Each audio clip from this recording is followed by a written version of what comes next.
के तपाईले चाहिँ भर्खरै मात्रामा चाहिँ कुनै पनि बैंक एकाउन्ट खोलेर आउनु भएको छ? के तपाईलाई चाहिँ कुनै पनि बैंकको चाहिँ मोबाइल बैंकिङ एप खोल्न आउँदैन, त्यो एपलाई तपाईले चाहिँ एक्टिभ गर्न आउँदैन भने आजको यस भिडियोमा चाहिँ हामीले चाहिँ कुनै पनि हामीले बैंक एकाउन्ट खोलेर आइसकेपछि कुनै पनि हामीले चाहिँ ट्रान्ज्याक्सन गर्नको लागि हाम्रो चाहिँ पैसाहरू यताउता गर्नको लागि हामीले चाहिँ हैन मोबाइल बैंकिङ एप खोल्नुपर्ने हुन्छ र कुनै पनि बैंकको मोबाइल बैंकिङ एप कसरी खोल्ने, ट्रान्ज्याक्सन पिन कसरी लाउने आजको यस भिडियोमा चाहिँ म तपाईलाई बताउन गइरहेको छु। यसको लागि तपाईले भिडियोलाई अन्तिमसम्म हेर्नुपर्ने हुन्छ। मैले पनि भर्खरै ज्योति विकास बैंकको बैंक एकाउन्ट खोलेर आएको छु र मैले यहाँनिर चाहिँ मेसेजमा हैन यो service is activated download your app भनेर मलाई आइसकेको छ। यसको लागि तपाईले बुझ्न चाहनुहुन्छ भने भिडियोलाई अन्तिमसम्म हेरी, भिडियोलाई लाइक शेयर गरी यस्तै प्रकारको जानकारीमूलक भिडियोको लागि हाम्रो सामेल लिम्बू च्यानललाई सब्स्क्राइब गरिदिनु होला। अब एउटा कुरा तपाईले के बुझ्नु भन्दाखेरि जुनै पनि बैंकको तपाईले चाहिँ मोबाइल बैंक तपाईले एप खोल्न चाहनुहुन्छ भने यो भिडियो हेरेर गर्न सक्नुहुनेछ। तरिका एउटै नै हो है। सबै बैंकको एप हुन्छ तपाईको, जस्तै यहाँनिर चाहिँ मैले ज्योति स्मार्ट भनेर लेखेको छु, यो चाहिँ ज्योति विकास बैंकको रहेको छ। अब तपाईको एनआईसी को छुट्टै हुन्छ, जस्तै यहाँनिर चाहिँ एनआईसी को लेख्नुभयो भने एनआईसी एसिया मोबाइल बैंकको छुट्टै हुन्छ तपाईको यहाँनिर चाहिँ एनआईसी एसिया मोबाइल एपको यहाँनिर छुट्टै छ। हरेक बैंकको छुट्टै हुन्छ। अहिले म ज्योति विकास बैंकको गरेर देखाउँछु। एउटै हो तरिका। ज्योति स्मार्ट भनेर मैले यो डाउनलोड गरेँ मोबाइल बैंकिङ एप, यसलाई मैले इन्स्टल गरिदिन्छु। यहाँ देख्न सक्नुहुन्छ इन्स्टल भइरहेको छ। अब यो तपाईले गर्नुभन्दा अगाडि बैंक एकाउन्ट खोल्नुपर्ने हुन्छ र तपाईले यहाँनिर चाहिँ यस्तो प्रकारको मेसेज आउनुपर्ने हुन्छ। डियर यहाँनिर मलाई आएको छ, dear Samuel your service for यो तपाईको number has been activated download your app भनेर आउनुपर्ने हुन्छ। यहाँ लिङ्क दिएको हुनुपर्छ। यस्तो आएपछि मात्र तपाईले यो काम गर्नु होला। जस्तै यहाँनिर ज्योति स्मार्टको मेरो डाउनलोड भएर ओपन भइसकेको छ अटोमेटिक। अब यहाँनिर हामीले चाहिँ ओपन गर्नुपर्ने हुन्छ। यसलाई ओपन गरिदिउँ, ओपन गरेर अलो गरिदिउँ। यति भइसकेपछि ज्योति विकास बैंक लिमिटेड भनेर यहाँनिर आइसकेको छ।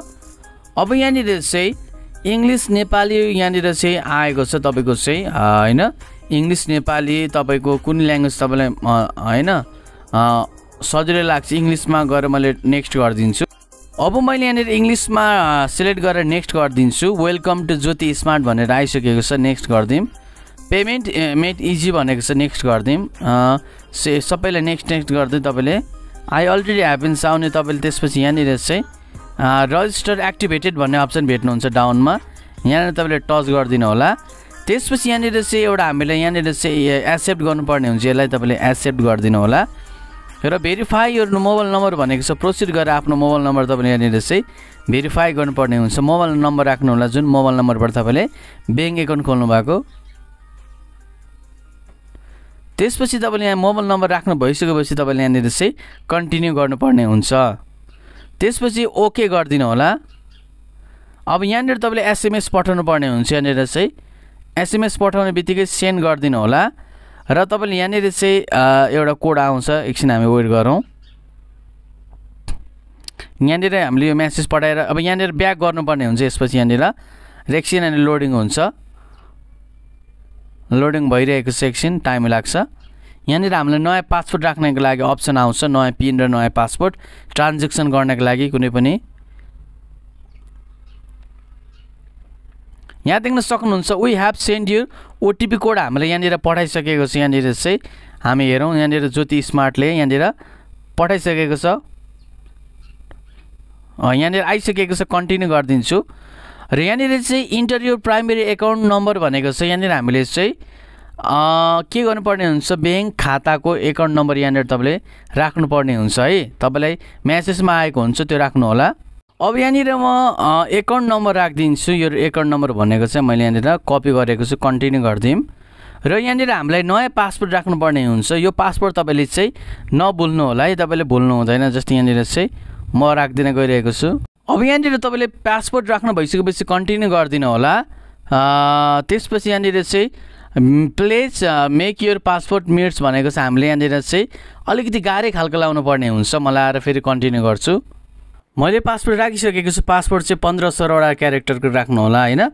त्यसपछि यहाँनिर चाहिँ 4वटा पिन तपाईले यहाँनिर चाहिँ राख्नुपर्ने हुन्छ, जुन हामीले पैसा पठाउँदा अथवा हामीले रिसिभ गर्दाखेरि पठाउँदाखेरि हामीलाई पैसा चाहिन्छ। जस यहाँनिर म राख्न गइरहेको छु। त्यसपछि तल पनि तपाईँले यहाँनिर चाहिँ राख्नु होला। पिन राखेर मैले कन्टिन्यू गरिदिन्छु। गो टु लगइन भनेको छ, यहाँनिर हाम्रो एकाउन्ट रजिस्टर भइसकेको छ। अब यहाँ सेम हामीले के गर्नुपर्ने हुन्छ, अघि मोबाइल नम्बर हाम्रो राख्नुपर्ने हुन्छ यहाँनिर चाहिँ, र पासवर्ड यहाँनिर तपाईँले राखेर तपाईँले लगइन गर्नुपर्ने हुन्छ। जस्ट यहाँनिर म पासवर्ड राखिदिन गइरहेको छु। जस्ट यहाँनिर म पासवर्ड राखिदिन्छु। त्यसपछि लगइन गरौँ। त्यसपछि यहाँनिर सेभ गरिदिन्छु पासवर्डलाई। अनि यहाँनिर चाहिँ सेट सेक्युरिटी क्वेसन भनेको छ, तपाईँले do you have security question राख्ने भने राख्नु होला। पछि राख्दा पनि हुन्छ, तपाईँले यहाँनिर लेटर गरेर यहाँनिर चाहिँ आफ्नो तपाईँले फिङ्गरप्रिन्टबाट तपाईँले चाहिँ यसलाई गर्न सक्नुहुन्छ। यहाँनिर चाहिँ इनेबल सेटअप नाउ गरेर तपाईँले यहाँनिर चाहिँ राखिदिनु होला। यहाँनिर एउटा पिन आउँछ, अनि तपाईँले फिङ्गरप्रिन्टबाट पनि तपाईँले के गर्न सक्नुहुन्छ त, तपाईँले चाहिँ यसलाई लगइन गर्न सक्नुहुन्छ घरिघरि तपाईँले यस्तो गरेर। ल हाम्रो यहाँ देख्न सक्नुहुन्छ आइसकेको छ। यसरी तपाईँले चाहिँ कुनै पनि ब्याङ्कको तपाईँले गर्न सक्नुहुन्छ, मोबाइल ब्याङ्किङ एपलाई ओपन गर्न सक्नुहुनेछ। भिडियो मन परेमा भिडियोले लाइक सेयर गरी च्यानलमा नयाँ हुनुहुन्छ भने च्यानललाई सब्सक्राइब गरिदिनु होला। धन्यवाद।